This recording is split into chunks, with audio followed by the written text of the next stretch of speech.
Hi, boys and girls. Let's do a little math, okay? We're going to start by talking about 10 frames today. They're pretty easy to count. I think you know a lot about them. So what we call this is a review. We're learning something we're not really learning. We're remembering something we already learned and maybe taking it one step forward. And look what I've done. I made all these 10 frames. So we're going to start way up here, and it's really hard for me to just show you the one I want you to look at, but I'll do it this way. We're going to look at this one right here, okay? As you can see, this number has two 10 frames in it. Do we have to count what's in this one? Nope, we just look at it and say 10. So if this has 10, how many are in this 10 frame? You can see it, right? Did you have to count that? You really didn't. So this one has 10 and this one has 3. The cool thing is, if you just get rid of that 0, wish I had a good marker to kind of hide it with. Just get rid of that 0. Still looks like a 0. 1, 3. If I write it here, you know the number is going to be 13. Not too difficult, is it? Let's come down to this one. I'm going to give you a minute. Look at what we've got. There are two 10 frames. You didn't count this, did you? How many are in there? If it's full, you know, right? There's one group of 10. And how many are in this one? It's kind of funny because it's turned sideways from what we're used to. But you're right. One side is full, so that's 5. And what's the number? 15. Let's come down here to the bottom. Again, two 10 frames. One is full. So we know it's 10. One group of 10.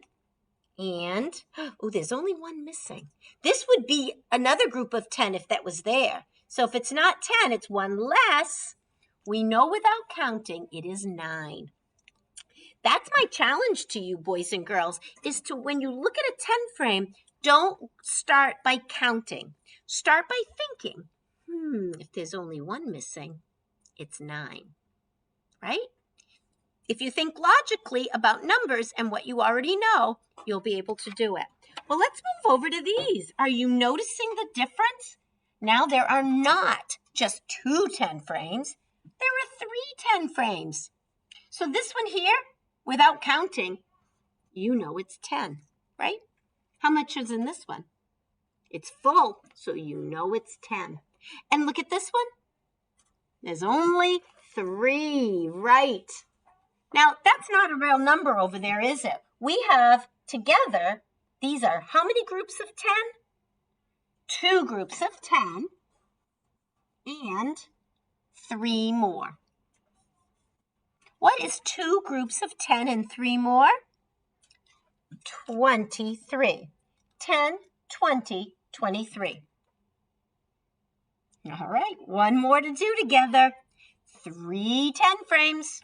This one has 10, 10, and 5, and one more makes 6. I didn't count it, but I did use what I know about numbers to figure it out. So now I have 2 groups of 10 and 6 more. What's the number? 26. 10, 20, 26. Good job.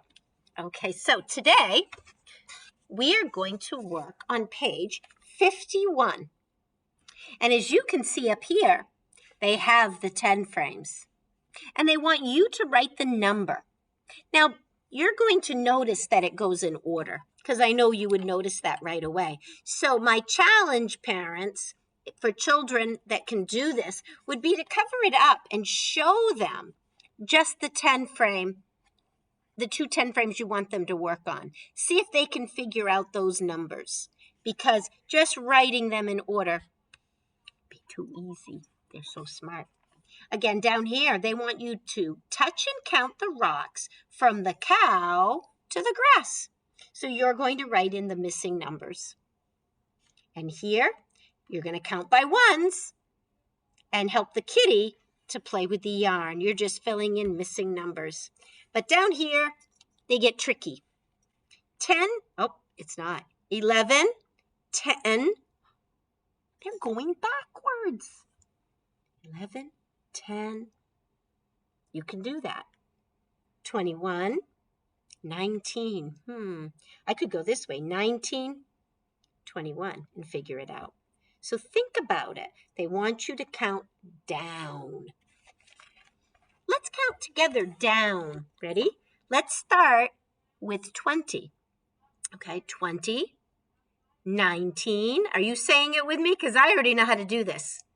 18, 17, 16, 15, 14, 13, 12, 11, 10, 9, 8, 7, 6, 5, 4, 3, 2, 1, 0. Parents, most of the children are very strong with counting to 10. Make sure they can count backwards. The next part is trickier, from 20 to 0. It might take them looking at it the first few times. Practice. Counting backwards is a skill that will do them well next year.